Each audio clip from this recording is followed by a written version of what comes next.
You're listening to the RAD Podcast. Explore wealth.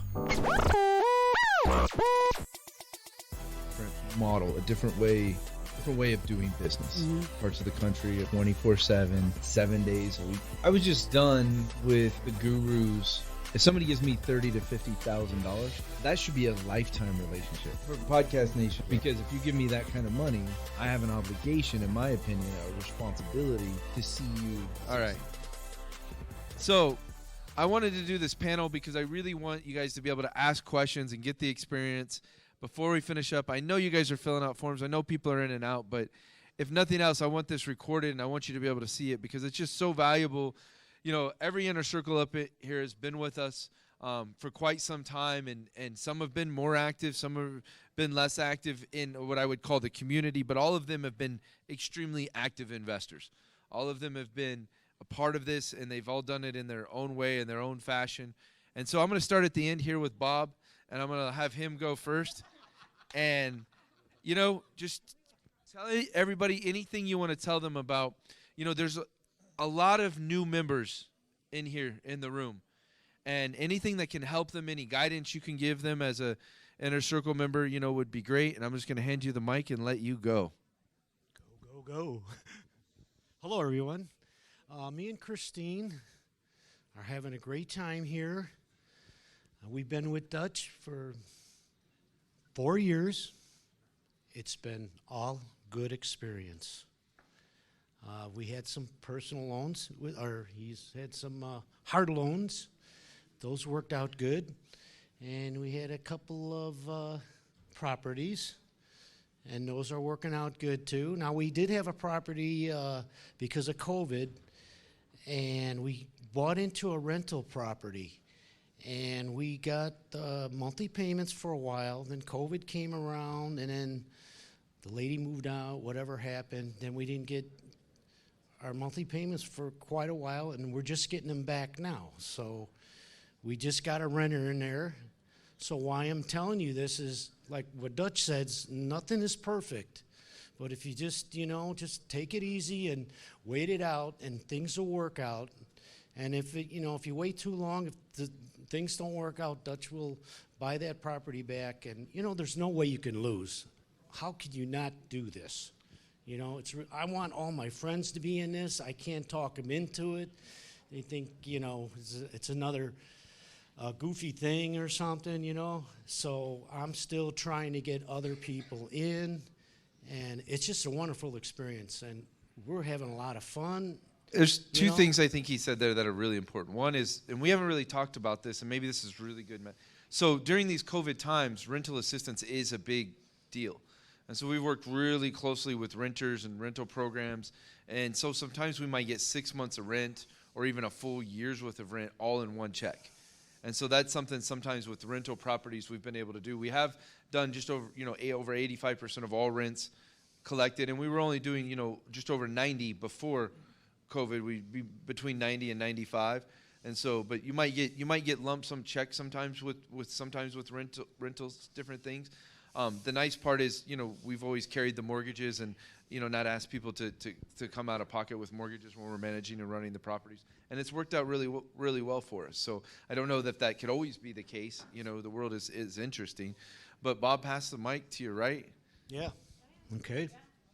Here you go. Good. Well, he got his right, so that's good.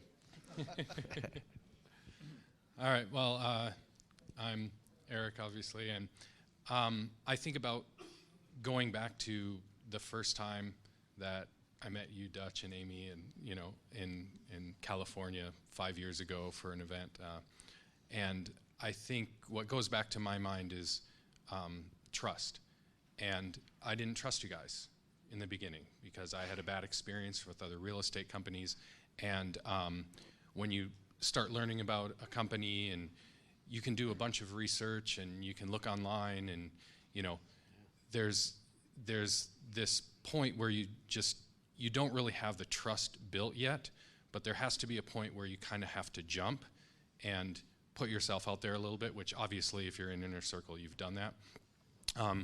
Same thing with an investment, that first deal or whatever, there's that trust and you put all this money and you haven't really built anything yet, but we all put out a bunch of money in the beginning without really knowing, what's going to come of this. Is this real? Is this a scam? Is this, who are these people? Are they going to run off with it?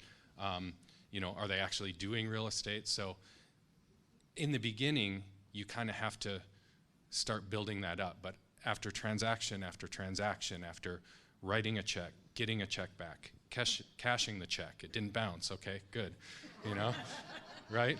And you start building that over time, and then you start getting to know people, you start getting to know their families, their values. And one of the best things that happened is the first JV deal that we went into together went wrong, right? It went bad. It didn't work out. And I think that's where you can see a person's true character, is when things are going right, people can do right things. But when something goes wrong, what do? Do they have your back? Do you have their back? And you guys stepped up in a big way on a deal that didn't go well, right? And you bought me out. I made a profit on a deal that was taking a loss. And you guys stepped up in a way that's unbelievable. And that trust factor now over all these years is through the roof. And I know that in the beginning, there's some trepidation, as it were. But over the years, that trust is going to build, and it'll be solid, and you'll be glad. You'll be glad over the years. One question I have for you, Eric, and this is really good, because I just heard Bob say, where he struggles with referring, right? Mm-hmm. And people understanding. So, but you've actually had a lot of success with referring people, and some of the other panel members have too. So maybe a piece of advice for when you're referring us, or how you do it, or how you expose people before you take them, because I know that's one of the things you and I talked about was exposure before you actually really start referring people. It's just kind of making people aware of what you're doing or what's going on, and not really worrying about whether they're actually going to take it as a referral or not. They're just being aware. I don't know. Yeah, I think the first thing is you've got to be a leader, right? And you've got to go out there and do it first, and you have to test it first, and you have to show that it's going to work first, right? So once you've gone into the deep end and you've gone through these transactions and stuff, but you have to be telling people along the way, right? So as you do things, you're posting on social media, or you're telling your friends, and you're like, hey, I'm doing this thing, and they hear about it, right? And they're like, oh, how's that thing going? What are you doing? And they see the process, they see how long you've been in it. And then once you've kind of led, then you can open up this opportunity to them. But I think you should never tell somebody to do something, right? You just say, oh, hey, they've opened this up. If you have an interest in it. And I think when you tell somebody to do something, it actually, people have barriers and walls, right? And they have smaller barriers, and they have thicker barriers, and they have, thinner barriers. And I think the moment you say, tell someone, you have one of two choices at that point. Either the barrier is going to go up, or you have to tell them so strongly that you actually break through that wall. And that's really not easy to do. And you would have to have crazy deep trust with them to be able to break through a wall with them. So yeah, absolutely. And so I think just kind of throwing it out there, and when people are interested, they're going to let you know. And so if you're and especially if you're excited about it, because they want that part of that excitement. They want to enjoy those feelings and whatnot. So I think just throwing it out there, not being forceful, not telling anybody, just kind of putting it out there, letting them kind of come to you. And when they start kind of asking you questions, oh, you did what? How much does it cost to get in that? Then you can kind of start going from there. But I think it's kind of a soft sell, if you will. Okay, cool. Go ahead, Kevin. You want to clap for him? We can clap for him. Clap for Eric, everybody. It's all right. See, now you didn't have to follow me. I'm following you. It's good. All right. Turnabout's fair play. Yeah. So let me digress with a short story for a minute. I was in my late 20s. I was living in Massachusetts for a short time. Went to visit my brother in Sacramento. We drive down the Pacific Coast Highway to go to LA to visit family. We're going along the highway by the water, all these car commercials will film there. And I see all these convertibles. I'm like, I love this. Look at these convertibles. They're living the lifestyle, the California lifestyle you see in the movies. I fly back to Boston. I make up my mind. I want to buy a convertible. So I rent a Chrysler Sebring. You guys remember those? A Sebring convertible, drive it back to New Jersey, where I'm from, for the weekend. I hung out with some friends. I'm like, this is kind of cool. And a friend of mine says, Kevin, if you really want a convertible, let me show you something. He takes me with him to his favorite BMW dealership, where his mother had bought several. She was a doctor. The guy says, Kevin, just take the keys to this convertible in the showroom. Come back at the end of the day. It's like 4 or 5 hours we came back. Now, of course, the BMW convertible was more than the Chrysler Sebring, a lot more. But which one do you think I bought? Right? I bought the BMW. I did. So here's the reason why I tell this story. When you desire something, you figure out how to get it done, right? You'll figure it out.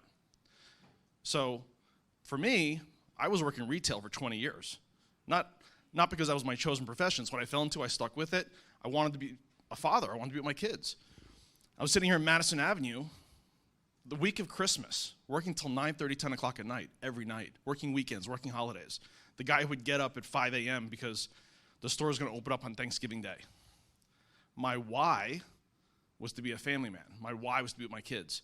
I'm like, I can't do this retail stuff for life. It's going to kill me. I was already beating everyone's numbers. I beat Paris. I could have gone to Dubai. I could have done all these things. And I said, I got to figure out a way out of this. And for me, it was real estate. Now, I looked at a whole bunch of different real estate companies. I joined membership programs. I paid mentorship. I paid $28,000 to one program. I paid $8,000 to another. Tried to do it on my own. Didn't work. Well, maybe I didn't do the work, right? But I was not successful in doing those other things. But my why was still there. Why did I do it? What was the emotion driving the reason behind trying to make money in real estate?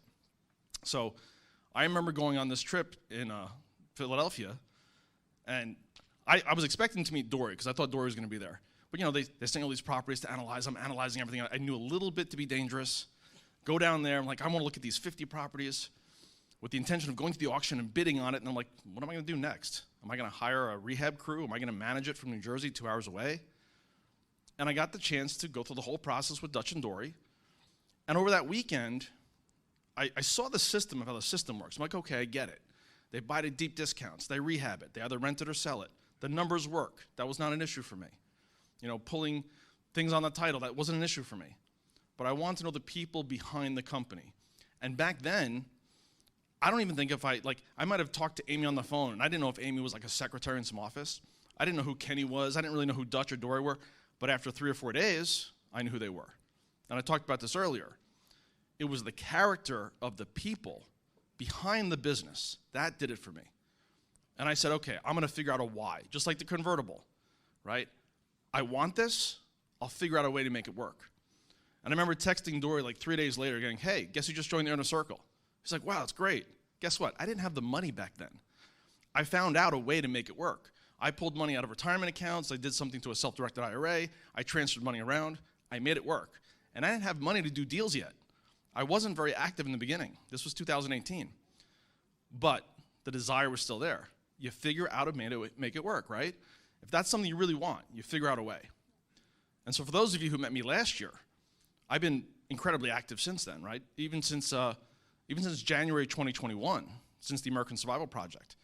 Every time I make money, I throw it into a vehicle that allows me to invest. Now, I'm fortunate to be in a job where I make a decent living, but I live cheaply so I can put money into vehicles to invest. I just got my year-end bonus. Guess what I did? First thing was I told my payroll department, I want you to completely, fully fund my 401k, which for me is $26,000 because I just turned 50. With the intention of, as soon as it goes into the 401k, I can pull it out to my self-directed and invest in another deal. That's what's important to me. This is my retirement. And so, you know, I've met a lot of you. When you're investing as a team and you all have similar goals, sky's the limit. So this is like the journey that I've been on for the last 5 years, or 4.5 years. And really it's because I'm meeting you, Dutch. That's what really did it, you and Dory. Very cool. I think, you know, Kevin's a great example of where, you know, I have an inner circle comes in and they have a lot of money, right? And they're ready to invest in this and this and this and this, right? And different things. And Kevin was in a position where he had grinded, he had lost, he had grinded, he had gone through it and different things, and he joined the inner circle. And I'm actually always very skeptical, right? If anyone when they join inner circle, and I know they don't have money to get into those first deals, because everybody knows what's my first most important priority as an inner circle member: complete deal one. And so, you know, for me, but it was also his integrity and his character and his passion to push forward that I said, okay, we're gonna do this one a little bit different. It's a little bit different of an exemption. And then now, you know, he's as active as any inner circle member and he's participating but he figured out the way. through the journey. And so, it's just a real testament to him and his story with that. And then, Chrissy, you're a whole different animal. Woo, I love that. I like animals. Okay, so my story, I've kind of been on the sidelines of real estate. I've worked in offices, mortgage companies, things like that. And even back in the 70s, I remember taking a real estate course, trying to learn more about investing and whatnot. I've raised 3 daughters pretty much by myself, and did a damn good job. Yeah. Yep. Anyways, but I never got through that first step. Never got through that first step. And these people have become a tribe. There's no judgment here. We've all been there for the first deal, and made our stumbles, made our questions to ourselves in the middle of the night. What's going to happen if this or that? We've all been there. And so, like I said, this is no judgment. We understand, and we all come alongside each other. We cheer for your first, job, your first purchase, and we want to see everybody succeed.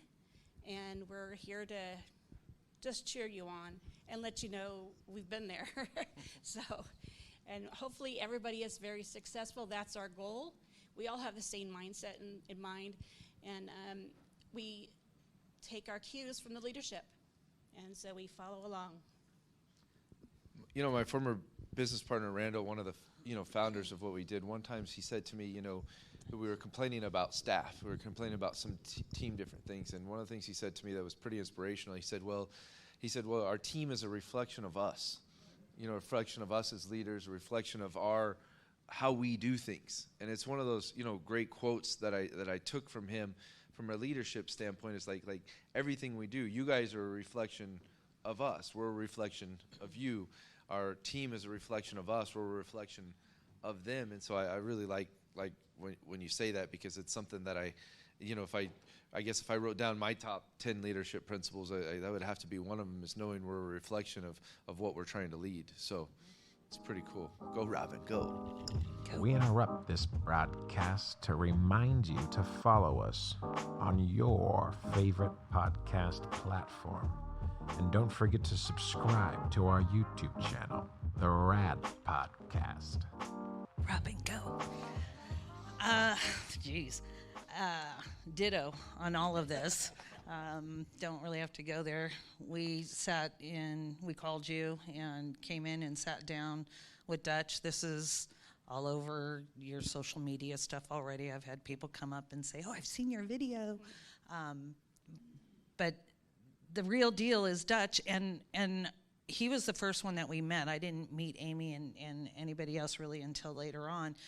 But what I loved about him, being a contractor myself, self-employed pretty much my whole life, didn't really have too many 9-to-5 jobs and whatnot. I understand elbow grease. I understand you have to put out in order to get, and you don't get that with a lot of, like you said, you spend a lot of money on going places in education and so on and so forth, and to them it's just like, this is so simple. I remember Dutch saying straight out, you have to put in the work. You have to put in the elbow grease. When we started, again, it was, 4 or 5 years ago. And if there's anything that I can say to you guys is that you're in such a great, safe place. And to me, that's important. A lot of us, when we started, you didn't have the history that you guys are seeing now. This company has grown so much just in the last few years. And so for me, being in this for 4 years, I'm totally excited because, I'm seeing this growth. But for you guys, please know that when we started, the numbers were not all there. They were a lot smaller. And so we had to put our trust in everything. Again, you guys are in a real safe place. And the integrity of this company, I've had a couple of deals. One didn't go anywhere at all. Dutch made that 100% great and perfect, allowed me to then move into other aspects of the company to invest. We're in a JV that, because of COVID, just got put on hold for a long, long time. And, I do understand construction. I understand, it doesn't always go A, B, C, and D like you wish it would. It's always A, D, F, Z, B, So you have to be flexible. You have to be open. You need to be able to just go with the ride, but know that these guys will make it right for you. If you want to get out, if you want to stay in, whatever the situation may be, they'll make it right. You guys are in a great, safe place.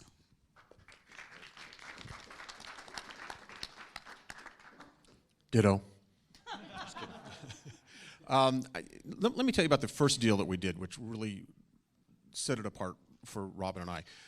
We also believe in our children being involved in this as much as possible. And we've got all of them, almost all of them, in one way or the other, whether it's in the REIT, in a deal, or wherever it happens to be. The very first How one, many kids? How many?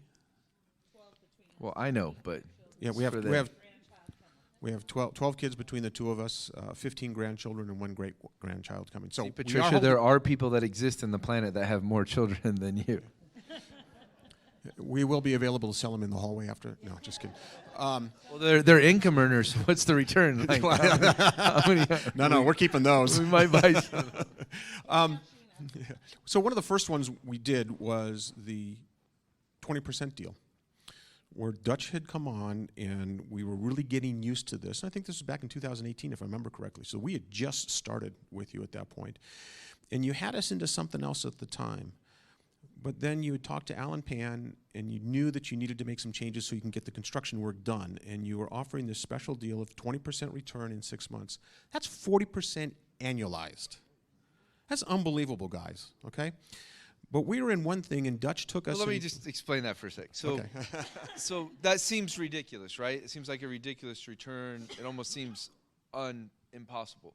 But here's the thing: is when you have a $400,000 property, and the rehab is $80,000, and so you go and borrow the $80,000 to do the rehab, 20% of that $80,000 is only $16,000. So for me to be able to complete an entire $80,000 project for $16,000, right? Well, I'm going to make that up on rents, or I'm going to make that up on the sell incredibly fast. And so it was just a breakthrough that Alan, who's also an Inner Circle member, and I had a deep conversation because back in, well, gosh, that was 2017, 16? No, it was 18 when we did the deal. 18. On that one, yeah. So maybe it was 2017 going, and then, so we were talking about, we had about 60 properties that were unrehabbed. And so we realized that we wanted to accelerate the pace of our rehabbing, and so we did this hard money loan thing with our Inner Circle members, and it was just really kind of a gifted idea from him, but for us, it just accelerated everything. Both for our investment funds, because those weren't all Inner Circle deals by any means. But so a lot of those were our own deals, and then a chunk of them were Inner Circle deals. But we were able to accelerate the rehabbing of properties, and because this was before we had rehab loans and before our banks paid for our rehabs and the things like they do today. And so it was just a huge acceleration for us. I just wanted to make sure people understood the math so that people didn't start to get scared. So, yeah. Yeah. But it's, I mean, crazy though. 480, 16,000. I don't know if somebody can do the math for me in here, but you divide it by 4, and so what's that? I don't know. I can't do it right now. Normally I can do that stuff in my head, but it's less than a few percentage points. It is, and I think the thing about it is, if you think about it a little bit, it's sort of thinking outside of the box. Needed to get something done, found a way to make it happen, found a way to make the Inner Circle members get paid something for it too. For us, it was great. Now, I was not in on that deal. It was everybody else in the family but me. But that got them into doing other deals. They took that first deal, they did it, they found out they made some money, now they're doing other deals as time goes on. So I just wanted to share that one. It's important. Do your first deal. I don't care if it's the $15,000 one. I don't care if it's going to be maybe some hard money loans coming up. Do your first deal. You paid money to get into the Inner Circle. Now make it work for you. You got to take that step and make it happen. One quick one I want to talk about is referrals. I've been lucky. I've had a few referrals. I've done very well with it so far. You got that little black card? That to me is a fantastic way to talk to people about it and not scare them.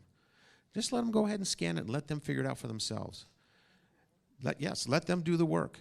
That's going to be a great way to get them started at looking at this. Not all of them are going to do it, but the ones that do start are going to continue to do it because they're going to see the returns that they're going to get. So that's my story for you.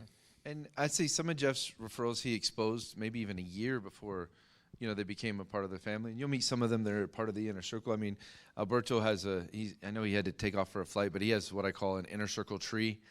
It's like a coaching tree you see like with professional sports. Jeff has an inner circle tree, that's branching out from him. And so, I mean, that's always just kind of a cool thing. So go ahead, Mr. Vanny. Hi, my name's Mark, and I got involved in the inner circle back in 2017 at one of the educational courses that you had.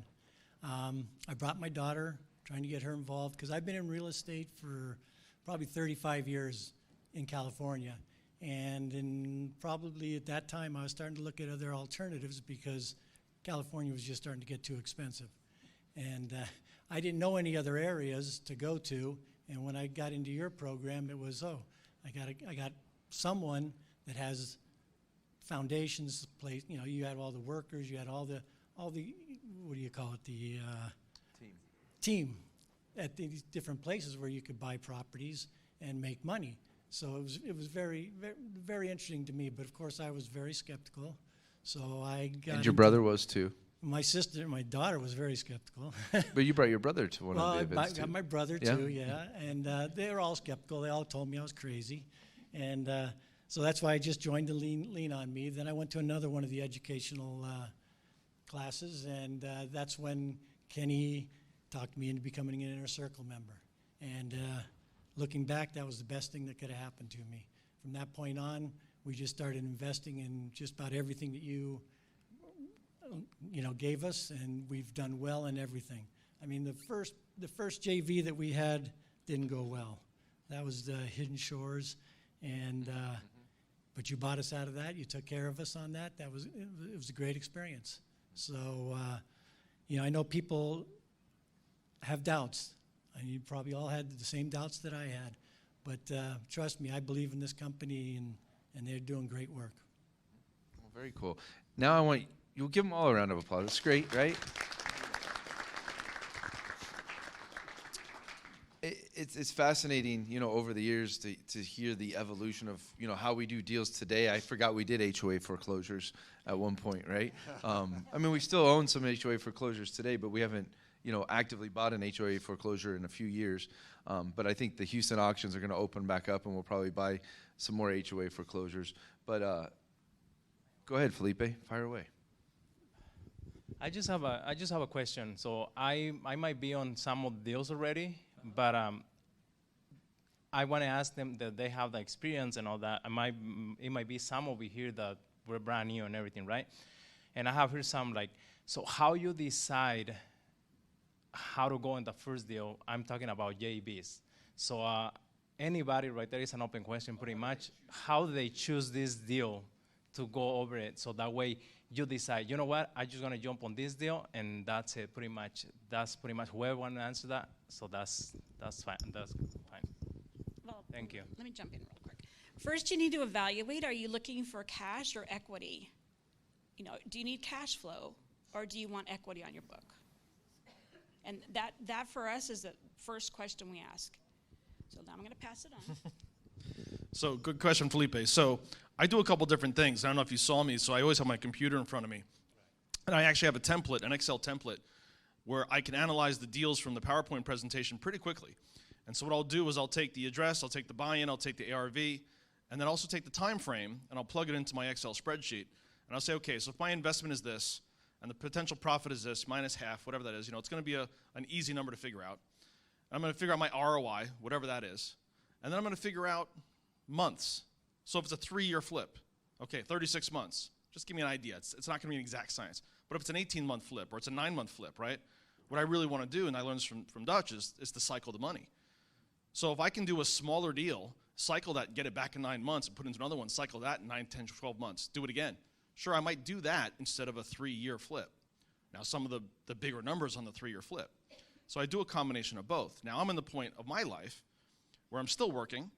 I'm still trying to generate some big money, right? And then when maybe in 10 years, I'm gonna look for cash flow. So then I'll be evaluating, rentals, buy and holds. My first goal when I was a real estate agent was actually to accumulate 100 units producing $1,000 a month, in income each. And that was uneducated at the time. Now I really want like 1,000 units making $100 each, right? Then I don't have to work. Then I'm unemployable. So it's up to you. What are your goals? Talk to the team about your goals, because your criteria is going to be different than mine. Does that answer your question? And that's a really good question. And I do have Inner Circle members that, want specific. Susan Torres or Steve West are great examples where they came to me and they were like dealing with different things in their life. And they're like, Dutch, I just need more monthly income. I think Bill Durkin came to me too at one point, and he was like, I just need monthly income. I don't care about, the bigger checks or those kind of things. So how do we restructure our deals and restructure how we're doing it? Because if you're doing a deal with max leverage, obviously that's not a cash flow deal.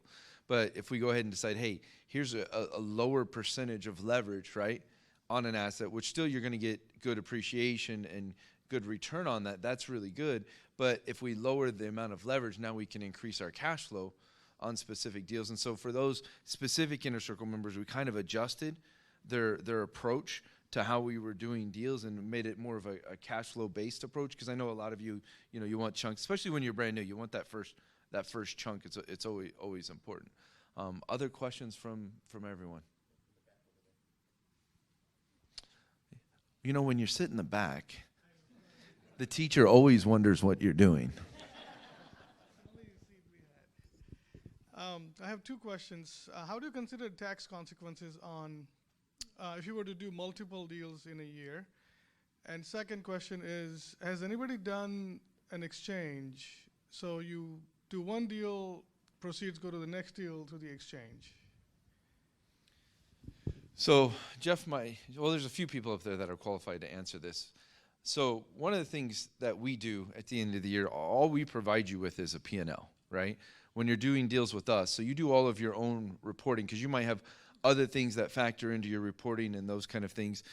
It's very common for us to roll someone out of one deal directly into another deal. Now, Eric and Alberto are great examples, and I know Alberto's not up here, he had to go, but they're great examples that every single time they do a deal, they want the cash out and the cash back in, and that's great. And then we have other Inner Circle members who roll from deal to deal, and that's fine with us too. It doesn't matter to us. It's your money, however you want to do it. You do your own reporting of your own taxes and how you handle those things. And so, but Jeff, maybe you can dive deeper into that, or maybe you don't want to, or Robin can. She's like, he does tax. No. Yeah, so does mine. Most of my money is in a Roth IRA. And this is how I'm really going to build that wealth in the long run, because that's all going to come out tax-free. So that's where I think it's most important to go down those roads. Go to your tax person. We interrupt this broadcast to remind you to follow us on your favorite podcast platform. And don't forget to subscribe to our YouTube channel, the RAD Podcast.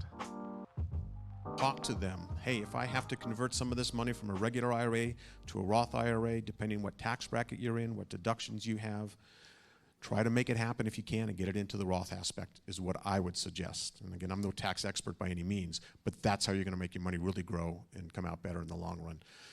I'm lucky enough that I've got great depreciation on my other properties outside of this, so IRS isn't here, right? No. I don't pay any taxes overall.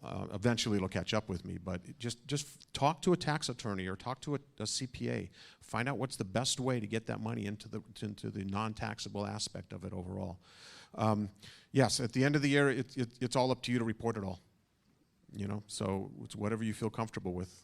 I think the use of entities and the ability to have expenses run through entities is always obviously a very useful tool as you're going through the process.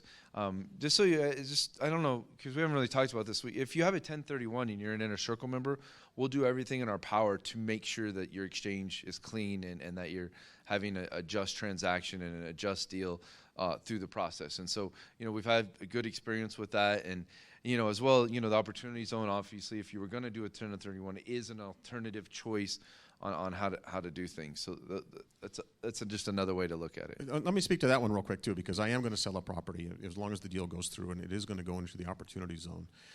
You look at that aspect that's out there, that possibility, let's say it's $100,000 that you can put into the opportunity zone. Even on an easy 15% return each year, in 10 years, you're going to have almost $500,000. Now, multiply that up if you've got $1 million property that you're going to be able to, or put $1 million into the opportunity zone. Now you're going to have $5 million in 10 years, tax-free. It's a huge advantage for us as investors to look at things like that. I'm glad you guys got it going. I'm glad Ted talked to you about it to make it happen. It's unbelievable. And you look at the word RAD Diversified. Look at it now. It was homes at one point. Look at the things that they're getting into now. The crypto aspect of it, the opportunity zone, other opportunities that may come in the future, the REIT that's out there. You can do the homes. All these different ways and different avenues to make money. This is exactly where we want to be. As investors, this is how we're going to make our money. It's in different ways and different forms. Thank you, Dutch, for bringing these different ways to us so that we can make this happen. It's really going to make us great overall. Can I get my money now? Yeah. He tries to precede getting the deals before the rest of you all the time. You should see him. Good. Anyone else? Go ahead. You say, and then I'll take it. All right. Test. All right, let me tell you something here. This is our first deal we got with Dutch. Chrissy was working, and she, after she quit or whatever happened, then we were doing other things, and immediately, not immediately, but a couple months later or something, Dutch came back to us, or to Chrissy, and he needed some money. I didn't know Dutch yet. I sort of knew him, but didn't know him, and he says, I need 70 grand right away. Can you get up 70 grand? If you give me 70 grand, I'll give you 84. I'll give you 84 back when you get it back in 6 months. He says, if I don't, what I wanted to tell you before this story started was this. I invested $70,000 with Dutch right now, and I'm not done with it yet. I already made $35,000 off it, out of a $70,000 investment. Now, how could that be? Well, he's paying me like, what, $840 a month? So it's been 3 years, and he didn't want the money back yet. So he keeps paying me. Keeps paying me. So we're up to almost $30,000 on a $70,000 investment. Not too bad, huh? Yeah. How's that for convincing someone? Of course, now that he knows, he probably forgot about it. He's going to call me tomorrow and say, okay, we're done. I'll give you the money back. This question is for Robin and Jeff. You said that you got your children involved. We brought our 17-year-old with us, so that was our very first step, and he's asked all the right questions. But moving forward, like, what does it look like to get your children involved as you were just proceeding with your own journey?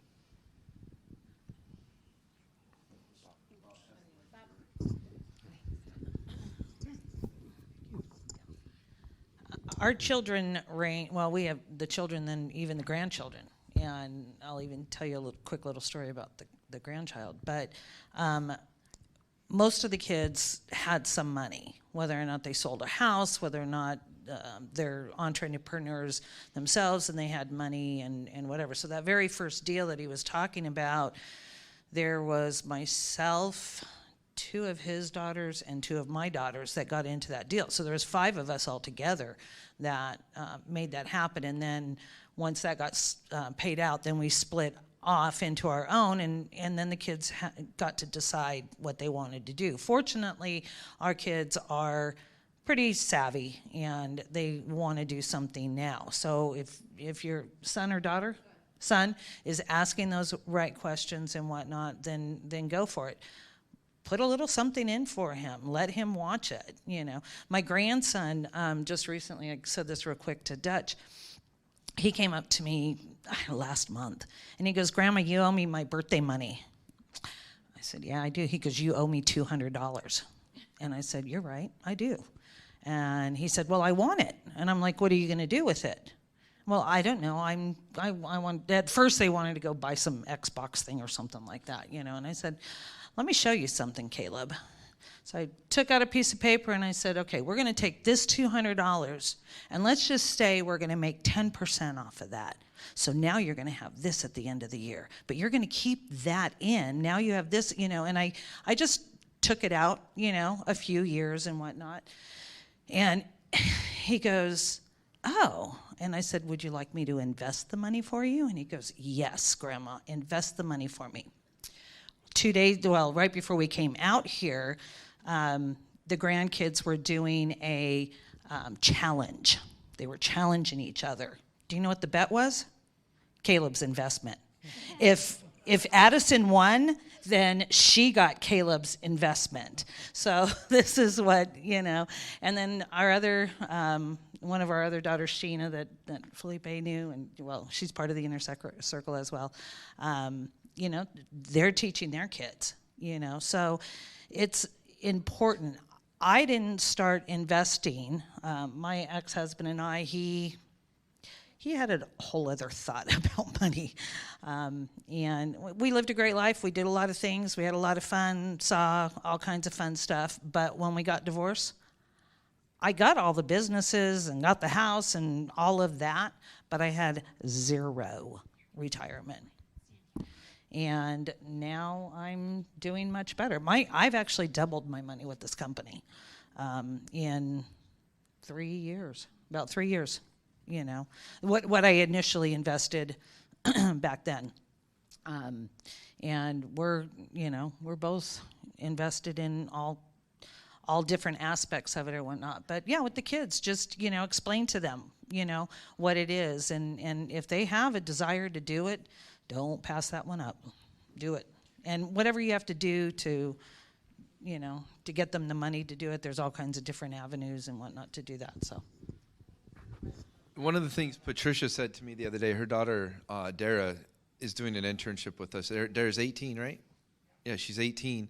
One of the things she said is, you know, one of the things I realized is that, like, RAD has got to get out to people, and we haven't gotten it out to people yet. She goes, they have to learn that, like investing's not for the old. Investing's for the young, because if the young invest, the compounding effect of it is, you know, we call it the eighth wonder of the world. You know, the compounding effect of it is crazy. And so, you know, I would say, you know, get him his IRA, get that set up, and get him going with it now at 18 years old. My son has a question.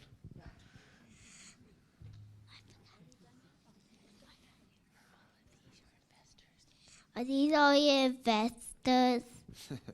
Yes, they're all a part of the community. Yes, they are. He kept asking strangers last night, are they part of the community?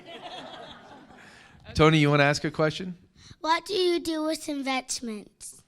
Well, what do I do with investments? You know the answer to that. What's the answer? Don't tell him. What do you do with the investments? What do we do? What does Daddy do with your investments? You get to make more money. That's a good answer. He buys houses. There you go. That's my boys. We'll take one more question before we wrap up for the day. Go ahead. So I have a taxation question. It might be for all of you guys, including Dutch. So let's say if a property, so you got into a property at the end of the year, and let's say the company's been sitting on the property for a few months before that. As far as the taxation is concerned, how do you allocate that? Do you just go 50-50 right off the bat from the P&Ls that is provided? Okay. Mm-hmm. We do. And you'll get P&Ls, and most of your properties in the beginning are always going to be a reported loss in the beginning. And the reason is because even if the property is worth more than what we bought it for, because the money is going into a capital expenditure and improvements during that period of time, the property is being improved, rehab, fixed, you know, those expenses, you know, are write-offs, and every expense in the rehab is a write-off. So like a lot of you, maybe from a taxation, let me just do the disclosures. I'm not a tax professional. I can't give tax advice. I'm not a financial advisor. I'm not a lawyer. I can't give legal advice. I can't talk about what's going to happen in the future because no one can actually predict the future. But what I can say in my experience, right, is that if you're paying attention, when we go and leverage our properties, and we're using leverage to pay for our rehabs, those are still expenses on the properties. And in my experience of my life, when I refinance a property, I don't have to pay taxes on the money I pull out of my refinance. And so if you're paying attention here, by being an inner circle member, when you're paying attention to your individual deals, the best thing that sometimes you can do, and this is always my philosophy that I express to my inner circle members, but not all of you are quite always ready to hear it in the beginning, is I never sell anything hardly ever, because I love my expenses. I love my depreciation. I love the fact that, you know, I run a real estate business and there's a lot of costs and a lot of expenses with the real estate business. It's one of the reasons I love running an equity-based REIT, because I can go put $500,000 into our farms and increase the value by $2, $3, $4 million of that farm, because I'm increasing the income on that farm by hundreds of thousands of dollars. And now this all is working towards you. It's all about how long can you keep your money working towards you. I do, as an American, believe in paying taxes, and I do believe in supporting our country, but I also believe that private enterprise creates great things in our country, and a lot of really amazing things in our country. And I think when things get too big, and I think when there's too few businesses, monopolies, right, in an industry, I think that industry starts to suck. And it starts to suck the life out of you, i.e., you know, cell phones aren't built in America because there's really only 2 cell phones that exist in America that are worth anything. And so these are just the kind of things we experience. So let's give the panel a huge round of applause. Thank you, guys. Feel free to come on down.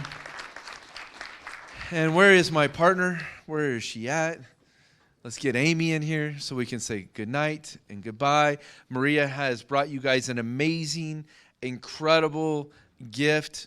Where are my sons? I'd like them to come up here with me and say hi to me as we say good night and goodbye to everybody. And then my beautiful, sexy wife takes off her jacket, and I just had to say that. And come on over here. And as soon as Amy's here, we will be saying good night and goodbye. Hi, buddy. You want the microphone for a second? I know everybody wants to hear you on the microphone for a second. Yeah. Go ahead. Good night, everyone. Well, they don't tell me your name. Tell me your name. My name is Tony Dutch Mendenhall. And what you like to do? I like to play games. There you go. There you go. Go ahead, Micah. Say hi to everybody. Introduce yourself. Hi. You don't need to eat it. Hi. Tell me your name. My name is Micah. Micah Gabriel. What's your favorite song? Micah Gable Mendenhall.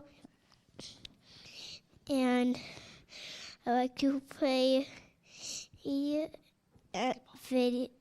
basketball and baseball. 5. Good job. Say thank Well, you. everybody, Thank you. good night. Thank you for being here.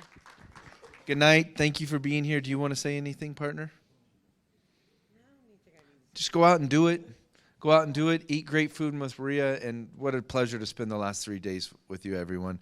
Thank you so much. Oh, my goodness. We're going to give the queen. Let me be nice real quick. Be nice, please, just for 2 seconds. No, you guys, it was absolutely wonderful seeing you guys. I'm glad a lot of the new students came. I know a lot of you had a lot of fear just talking with you on the phone, and I'm really glad to see your spouses that have came and they're now supporting you and working with you. And I hope after this weekend you really realize who we are, what we're willing to do for you. We're not going anywhere. The sky's the limit with us. And I'm really excited to see where you guys go with this. So hopefully you've had the opportunity while you're here to talk with some of our students that have been here a long time and have been through the journey with us, so you really realize where you're at now. Because you newbies coming in, I mean, you really have it made because the systems are in place and everything's moving. The guys that have been with us a long time, they know it was a long journey and a lot of heartache, a lot of tears, a lot of blood, a lot of sweat. So, you know, you're in a great opportunity, and I'm glad you guys are a part of our family. And it was absolutely wonderful meeting all of you, and I'm looking forward to many more times like this with you. Thank you for listening to the RAD Podcast, an exploration of wealth. For more information, please visit our website, www.raddiversified.com. We'd love to hear from you. Please leave us a review and let us know how we're doing.